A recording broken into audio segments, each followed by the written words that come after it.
So if you were to explain to an average person what the world would look like if we can get geothermal technology everywhere, what would that vision be? It would look like, hopefully, a totally enabled world where you're able to use things like AI and the things that we're seeing increasing demand, electric vehicles everywhere, but that there's no additional impact on the environment. And in fact, the air gets cleaner and better.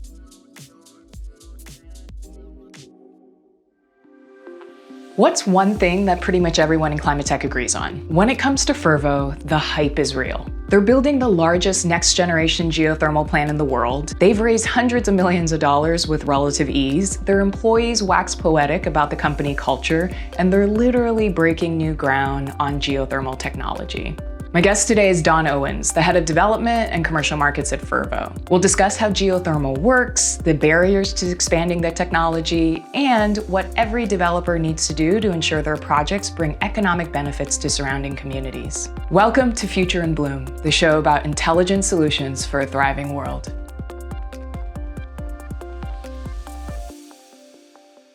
Today, we're diving into technology that's been literally under our feet forever, and not that many people know about geothermal.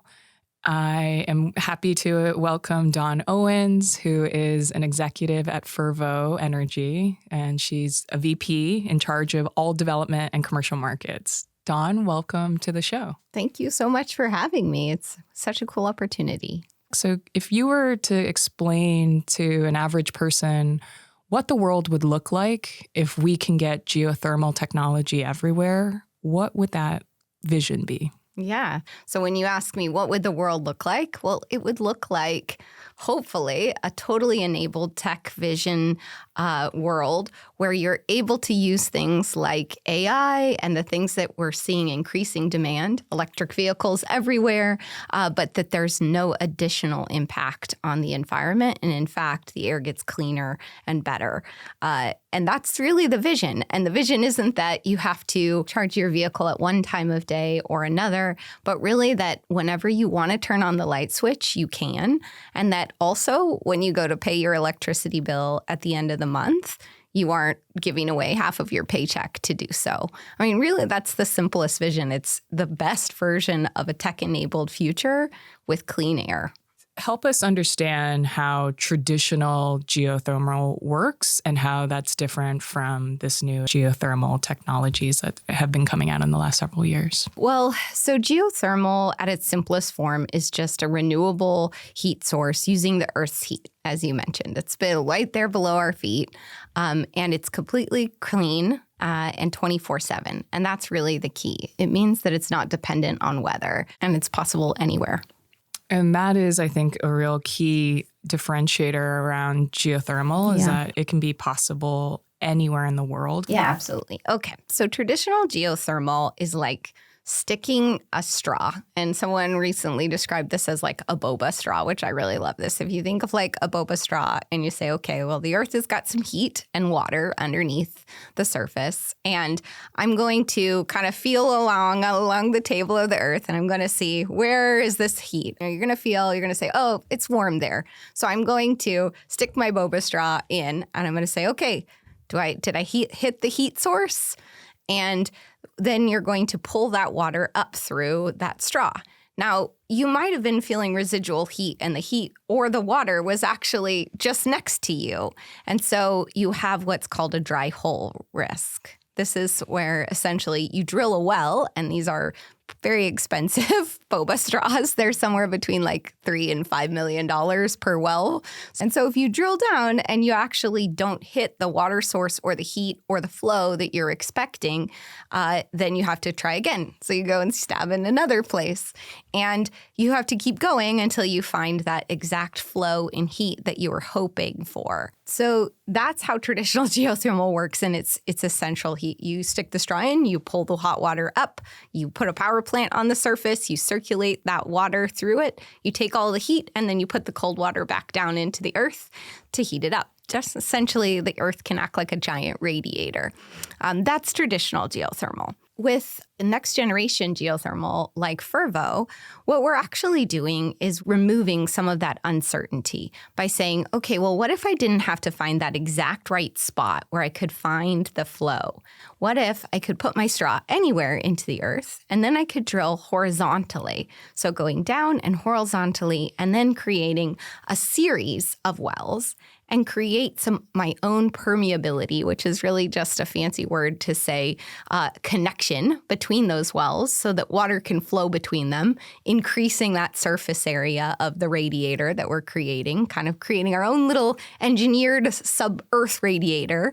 And then I can pull the water back up, do the same thing, extract the heat, and bring it back down through. The horizontal drilling and then completions or connecting of those two wells is something that was pioneered in the fossil fuel industry, in the shale gas revolution. So this is really actually taking things that we learned in oil and gas and applying them to geothermal so that instead of extracting oil, you're just extracting heat. So given that this is a repurposing of technology in a more extractive oil and gas industry and repurposing it for clean energy, how do you avoid the pitfalls that people have about traditional fracking and its downsides in the environment? So it's a great question, and it's important to take in mind what your goal and objectives are.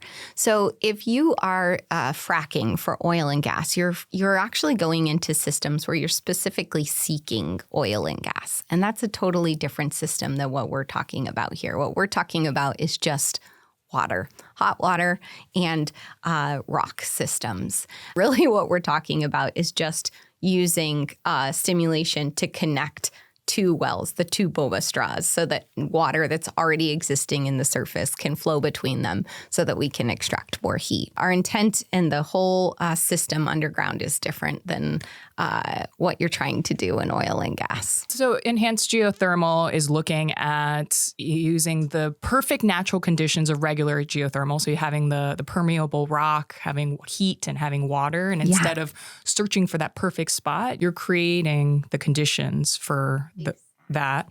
Can you talk about the mechanisms in which you can avoid things like seismic activity or water contamination? So let's talk about seismic activity first. So one of the ways that you do connect those two straws is by using pressure. You highly pressurize to fracture the rock. That can have what we call induced seismicity. And the first thing that you need to do is you need to really make sure that you're not doing these well systems in places where there is natural occurring fault zones that have high stresses that could potentially need to be released. Now, this actually turns out to be a great story because in traditional hydrothermal systems that you just mentioned, where you have those like three systems, those faults are actually the only way that the water is being connected between your two straws, your injector and your producer. And so you actually have a higher risk of earthquake potential in those kind of like natural occurring fault zones. Like volcanic areas like Iceland or California. Yeah, exactly. But when you're doing EGS, you're actually not looking for those areas. And in fact, you're trying to avoid those fault zones.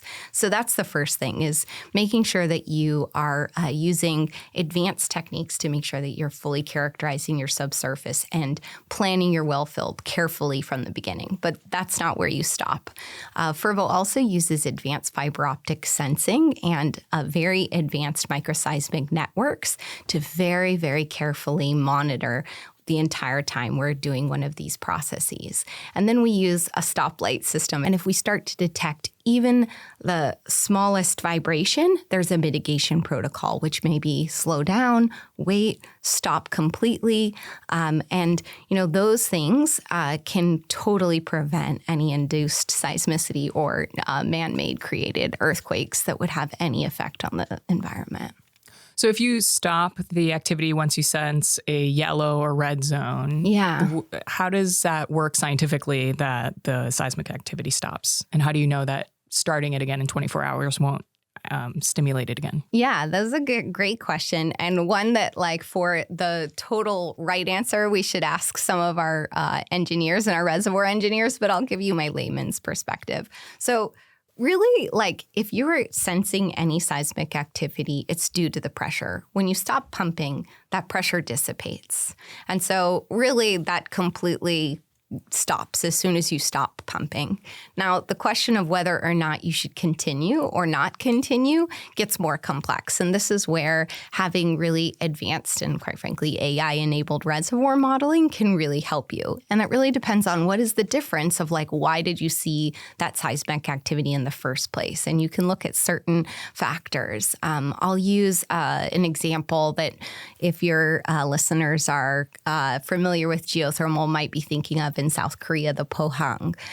In 2017, there was an EGS project called the Pohang Project, and there was an earthquake, and it was a fairly significant earthquake that was caused by some fracking in that project. And one of the things that we saw when we looked back at the data that they were sensing was they were not carefully monitoring the data. And in fact, they were having a lot of what we call lost circulation. When they were pumping fluid, they were losing a lot of it. So what that was indicating was that they were already in a natural occurring fault zone. That's exactly like what we just described earlier, those volcanic systems. And so that can be one of the key factors. You know, it's is understanding really what's happening and measuring the data and collecting it all and being very careful and measured. And so in that case, you know, had they been monitoring and using the protocols that Fervo has in place, they would have stopped and not continued, and that would have never occurred. Specifically for water contamination, can you talk about how Fervo avoids that traditional outcome that happens with oil and gas fracking? Yeah, absolutely. The goal and the main objective when we're talking about geothermal is to access hydrothermal reservoirs, which is just a fancy name to say the hot water underneath the ground. So that's what we're trying to get to. And when we drill, what we essentially do is we drill and we use what's called cased wells. And these are fully cemented in. It's like taking your boba straw and putting a little bit of putty all around it and cementing it in. And we do that through the first layer, which is usually where you have drinking water reservoirs. We're actually not accessing the water that would be coming through spigots and pipes. We're going much deeper.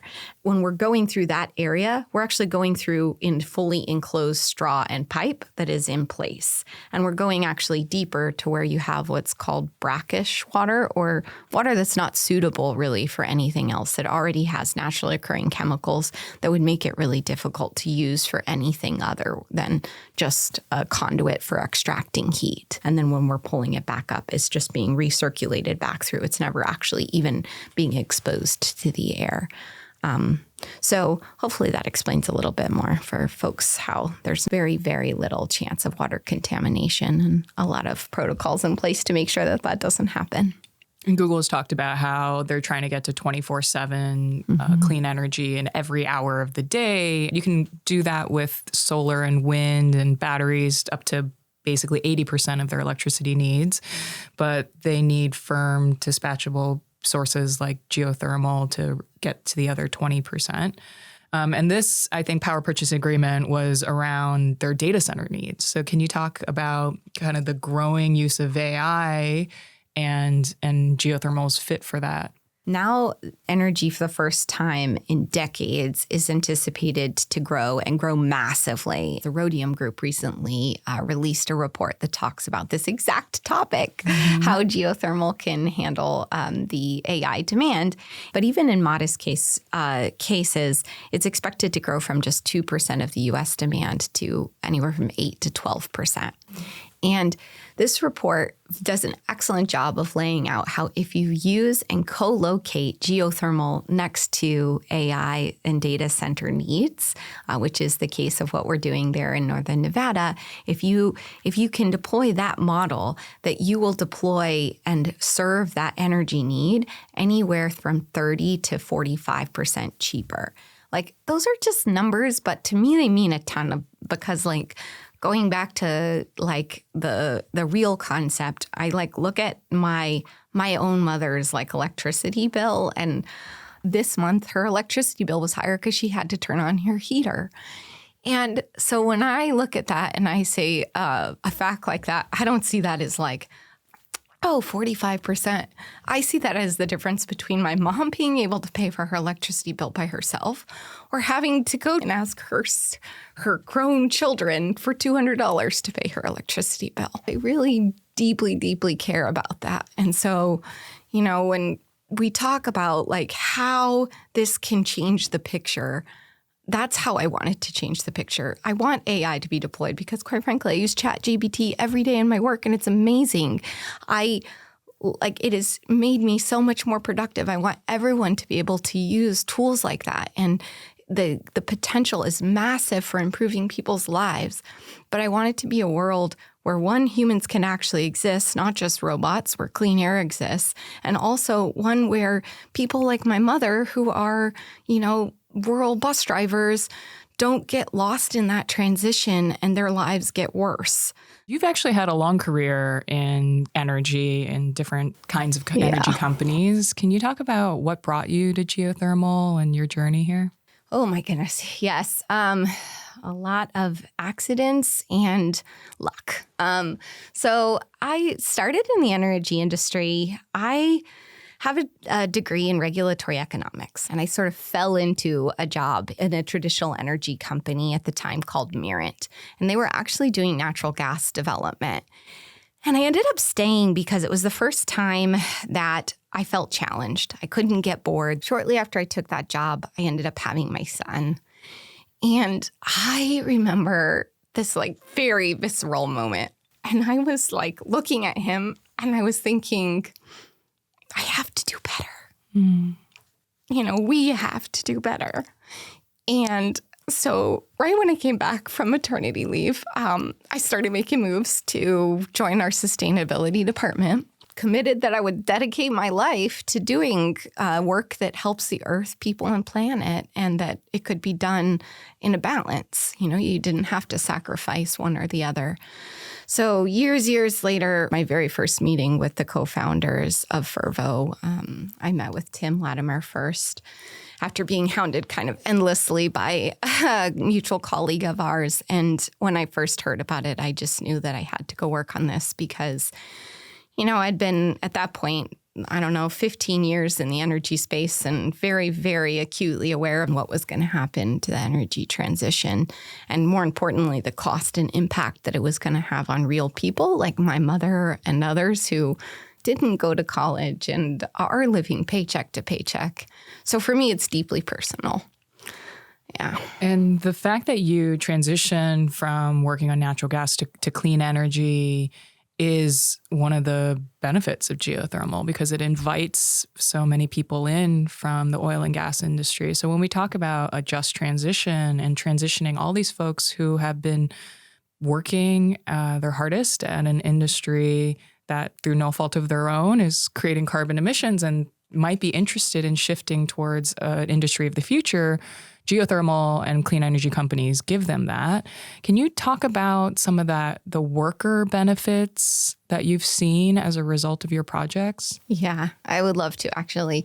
It's another deeply personal topic for me because it's the biggest industry in my rural community in southwest Colorado.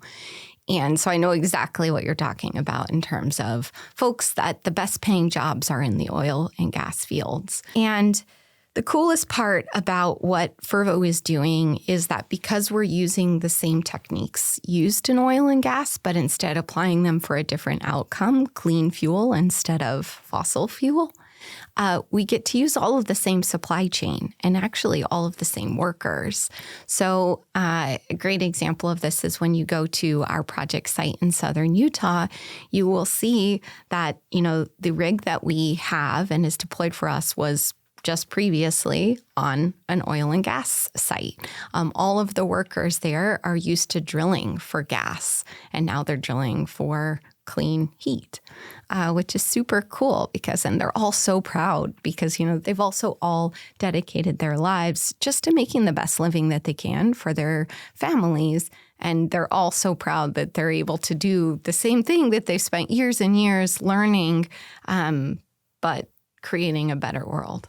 So the impacts of the project being located in those rural communities is also really felt. Like one example is that we've seen 2 new restaurants be opened since the inception of our project in southern Utah, because we have a bunch of workers and people going through, and they expect that to continue. And we're working with policymakers to really make that a clean energy corridor. And for the first time in a long time, this community that has felt like they've been subject to these booms and busts of the economy feel like they have like a long-term sustainable plan where they matter.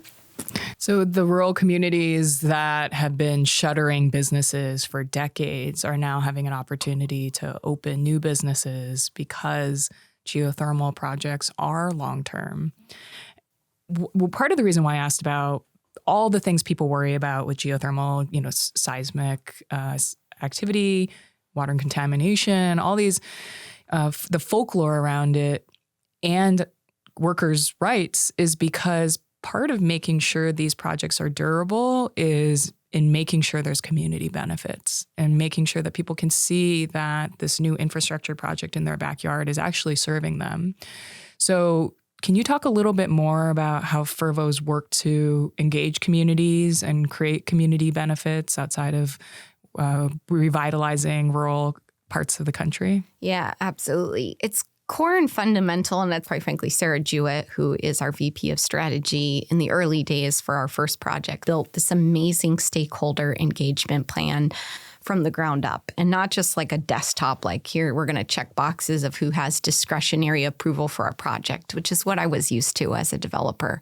You only talk to the people that could do something for you or cause problems for you. The only town people you talk to are the ones who issue your permit, for example, in the traditional development world. Exactly. Yeah. And I think that's a really common way to approach stakeholder management. At Fervo, we do that completely different. We actually say, what does our project mean for the community? Who is involved? Who is it going to touch? How is it going to impact them? All the way from the suppliers to the local community. And then we built a plan around that, not around what can you do for us, but what will we do for you? And I think it shows, things from like local rodeos, community events, all kinds of things. The local community, quite frankly, is our biggest supporter. There's no really magic to it. It's just like being a good person and approaching your business plan that way. I agree. There's no silver bullet to community engagement. People always want to know what's the shortcut. And the fact of the matter is there's no shortcut to building trust. You have to put in the time. You have to keep showing up again and again and again. And when you say that the community is your project's biggest supporter, how does that manifest? How do you see that on a day-to-day basis? It's so cool. When you go down to southern Utah, how it manifested most recently for me is last time I was out at the project site, I went to a local bar. And I had on my Fervo hoodie. Someone stopped me and said, "Do you work for Fervo?" And I said, "Yeah." They're like, "Oh my gosh, I love Fervo, blah, blah, blah, blah, blah."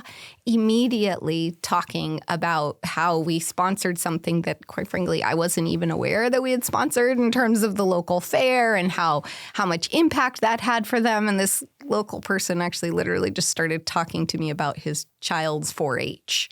It manifests that way in personal connections and stories. It also manifests in actual economic activity in the community. Since we've started, you said that rural communities have been shuttering businesses. Like when you first drove through Milford, you literally saw this shuttered stores, a lot of empty, vacant buildings. Now we're starting to see new restaurants being formed, new hotels, new streets, sidewalks. Just the community itself is looking more and more alive, and that's the real impact of induced economic benefit. Yeah, and in climate tech, sometimes the impact we have seems so far in the future, and if you can see that in a short order, that can be incredibly motivating. Another thing that Fervo's done very quickly is go from a 2023 pilot in Nevada, which is 3.5 megawatts, to now working on a 400 megawatt project at Cape Station in Utah that is going to be starting to be online in 2026 and then fully online in 2028. Can you tell us about that ramp up? Because commercializing from 3.5 megawatts to 400 megawatts is obviously no small feat. So how do you do it? Yeah. with a lot of long days, laughter and a little bit of tears, or in my case, a lot. We inherently built it as a scalable business, meaning we were very purposeful in the beginning about using all standardized products within the oil and gas industry so that when we wanted to go from drilling just 2 wells in Nevada to we're sitting currently, I think, at 22, maybe 23 as I sit here today in Utah, that all we had to do was just commission another oil and gas rig. There are many rigs already that exist in the United States and globally, and they're already there. There are already people trained to do this. All we have to do is just redeploy them from drilling from gas to drilling for hot water and clean heat. Same thing with the surface technology. We use a binary cycle plant, which is just a fancy way to say that we bring the hot water through and use a secondary fluid to turn a turbine to create electricity. And that market also already exists. There are several players, and we've been working through strategic partnerships to really shore them up and make sure that they're ready for that ramp as well. So from a supply chain perspective, it's already all there. It all exists. The tricky part and my comment about the long nights is actually on the funding piece. What isn't there is the understanding of the industry, of the new risk profile of new or enhanced geothermal versus old geothermal, because people are still kind of thinking of that like stick your Boba straw in and pray kind of extraction method. Mm-hmm. So they're used to every 1 in 4 times that you do that, 1 in 4 wells failing. So they're used to this being really expensive, underproducing, and not scalable technology. And so there's been a lot of education efforts that we've been doing to be able to make sure that the project finance community and the rest of the lending community that traditionally works in climate tech understands how this works and is willing to lend on the project. That's the whole point of this energy transition, is not to replicate the extraction of previous industries, not to replicate the systemic failures of our current economic system, but to create a better world where everyone has a shot at paying their bills and can live flourishing lives and have well-being. That's what this technological advancement is for. It's not exactly. It's not tech innovation for innovation's sake. It's so that we can make people's lives better. Exactly. I think especially when you work in tech, there's this complete separation between what makes us human and the cool beauty of technological advancement. And I think we need to marry those two much more. And I think you do that so well, in addition to explaining this, the challenges and opportunities of this groundbreaking technology. And, Fervo is seen as a pioneer in this space and a leader, but you're dealing with long project timelines. And you talked about the challenges of financing. Investors want short-term returns. Yeah. That mismatch has killed so many clean tech companies. Tim and Jack were extremely careful and strategic in who they originally took financing from. They ensured that our early stage investors were aligned to our vision and our mission and were patient. Patient capital early on was so key. I realize even as I say that right now some of that patient capital is like drying up, but it really is key because that was something that we couldn't have gotten to where we are today if they had made different choices. And quite frankly, every time we raise money, we're always oversubscribed. And so I think when you're working in climate tech, it's so hard, especially in heavily intensive climate tech. You just want to take money because you're looking at all your problems. There's this like natural human instinct to just say like, okay, I'll just do whatever's easiest. And often the easiest choice is not the best choice. Knowing when to make a decision quickly versus when to slow down, even if you are feeling pressure, to make sure. And in fact, when you're feeling that pressure is usually the time when you're like, oh, that's when I actually need to purposefully step back. And doing that early on has really allowed us to sustain some tricky capital situations that I think would have killed and did kill a lot of companies in our space. Yeah. You talked about the many other challenges in mismatch timing. And which of them would you say are some of the biggest challenges you deal with right now? I think interconnection is the biggest mismatch that I'm seeing right now. We have some very well-intentioned queue reform that has made it extremely hard for innovators to continue to deploy their technology. You know, when we had this massive deployment of wind and solar, you had a lot of speculative developers get into that game. They put a lot of projects into the queue, creating a very long line, essentially, for grid operators to try and evaluate the impacts of.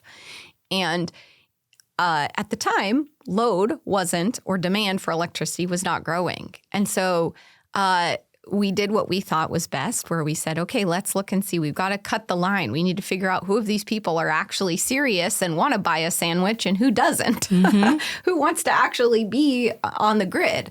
And so they implemented these reforms where they started putting queue clusters and more financial requirements on people to keep your spot in the line. And at the time, that made a lot of sense because there was more projects than we had for growing electricity. By the time the reforms were released, we have a completely different problem and challenge now. Now our challenge is that electricity is growing. And even if every single project that was in the queues now came online, we still wouldn't have enough electricity. But now we have these increased credit requirements for people to get into the queue.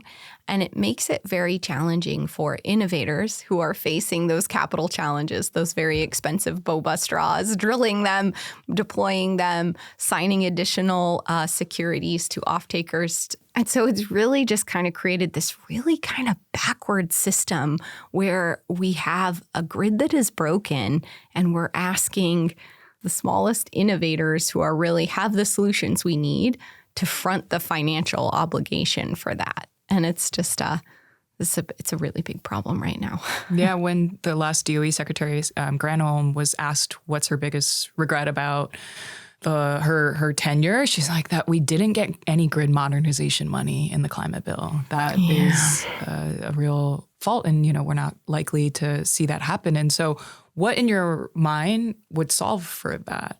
How do we address this issue? I think that we need a way to better and quickly assess the solution that's needed in particular regions quickly. And so I'm a big fan of policies that would fast track certain resources and studying. AI has massive potential to actually alleviate and speed up a lot of these studies processes. One of the reasons it takes so long in the queue is because, power systems modeling in the past has been extremely intensive and tricky and difficult for humans to do those scenario analyses. I think that, ironically, the thing that's creating the problem also can really help the solution. So what's one myth or misconception about geothermal that you wish people would unlearn that we haven't already talked about? One myth that I wish that people would unlearn, that you have to drill the wells before and then you have to build a bespoke power plant just for whatever you find. And as a result, you can't know what you're going to get before you have deployed a lot of capital. It's the old way. Yes. Not the new way. This is out. What is in is engineering your system to meet a standard scalable project on the surface that can be deployed almost anywhere. So this really just completely changes the game when you think about it this way. You aren't looking for a particular spot to put geothermal. You're going to a spot. You are creating a subsurface system to pull up water, extract the heat, and then deploying a scalable and cost-effective 24/7 clean energy resource. So if you were to explain to an average person what the world would look like if we can get geothermal technology everywhere, what would that vision be? Yeah. So when you ask me, what would the world look like? Well, it would look like hopefully a totally enabled tech vision world where you're able to use things like AI and the things that we're seeing increasing demand, electric vehicles everywhere, but that there's no additional impact on the environment. And in fact, the air gets cleaner and better. And that's really the vision. And the vision isn't that you have to charge your vehicle at one time of day or another, but really that whenever you want to turn on the light switch, you can. And that also when you go to pay your electricity bill at the end of the month, you aren't giving away half of your paycheck to do so. I mean, really, that's the simplest vision. It's the best version of a tech-enabled future with clean air. What's one thing you wish everyone knew about how geothermal might affect them? I wish everyone knew that geothermal is the perfect complement to solar and wind, and that you can turn on your lights for maybe even cheaper than what you pay now in your electricity bill and still have the ability to use your computer nonstop however you'd like it. For people that are interested in getting into climate or energy work, what advice would you give them? I would give you the advice to find the intersection of what you feel like you're naturally good at, and then talk to people in the space and ask them the direct question, how can I use this skill to help problems that you're facing now? Because I think that will guide you naturally to where you'll be successful and most effectively deployed. Thank you so much, Dawn. This has been an excellent deep dive into not just geothermal, but how to bring deep tech into the real world and make sure that it makes people's lives better. Thank you.